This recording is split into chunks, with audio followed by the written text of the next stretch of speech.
In January 1959, 9 experienced Soviet hikers set out for Mount Otorten in the Ural Mountains.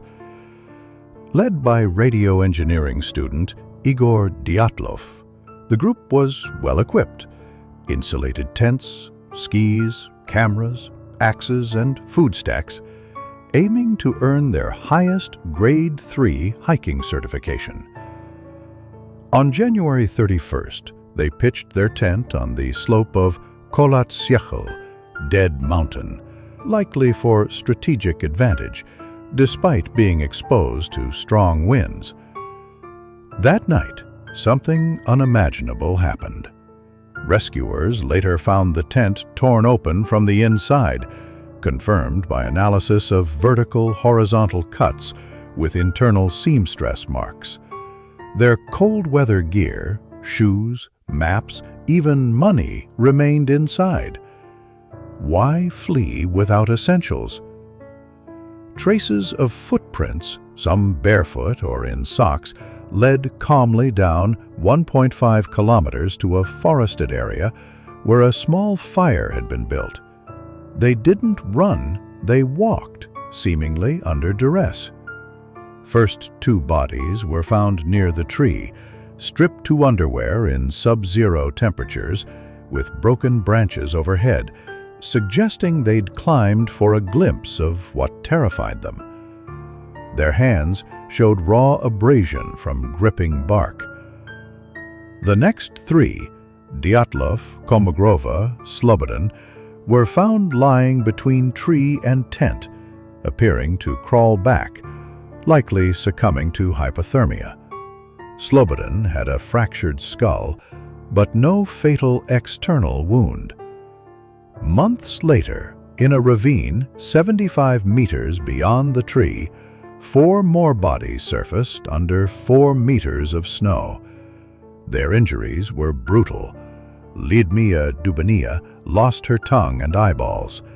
3 suffered crushed ribs and skull trauma akin to car crashes, but with no external wounds.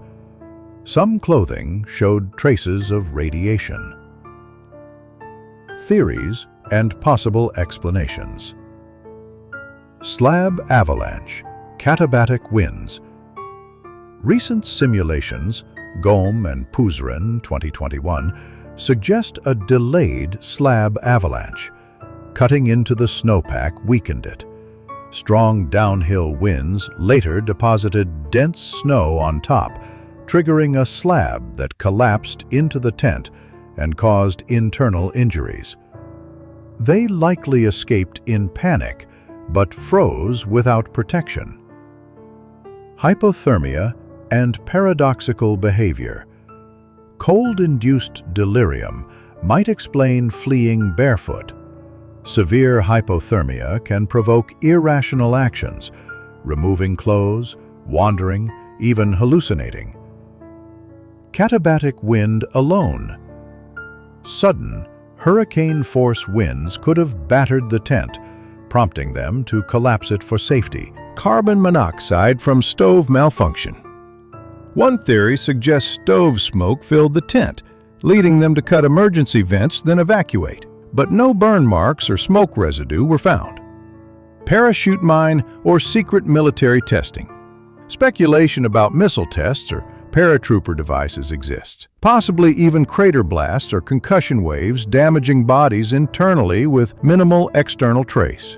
Reports of glowing lights in the sky fuel the theory. Infrasound or unknown panic inducer. These low-frequency sounds can trigger panic, nausea, irrational fear, maybe prompting the rapid exit. Bear or wolverine attack. A wolverine in the tent might have triggered panic, but no animal tracks or evidence of bites were found. Human involvement or cover-up. Conspiracies allege local tribal assault or a KGB-mediated forced evacuation with government-mandated cleanup. Why the mystery persists. The slope angle is below the typical avalanche threshold, though slab avalanches can happen on gentler slopes. No significant avalanche debris was later found, but snow may have been cleared by winds. The internal fractures remain puzzling, except for crush mechanics under heavy snow impact. Missing eyes and tongues could be scavenger or environmental aftereffects. Group expertise makes misjudgments surprising, but high winds can overpower even veterans. The official conclusion: in July 2020, Russian authorities officially attributed the deaths to an avalanche, yet many still doubt, citing unanswered questions and inconsistencies. The chilling truth: we may never know what truly happened that night. It could have been nature, an unexpected snow slab, wind, hypothermia, or something more sinister. Secret weapons, unknown forces, or cold-blooded violence. 9 intelligent, capable young people fled naked into a night that promised death, and they died in fragmentary, horrifying ways. So the question lingers: what would you do in that midst of the night? If your tent sounded like it was collapsing, if your friends urged, in whisper, "Get out, now," would you stay or flee into the unknown?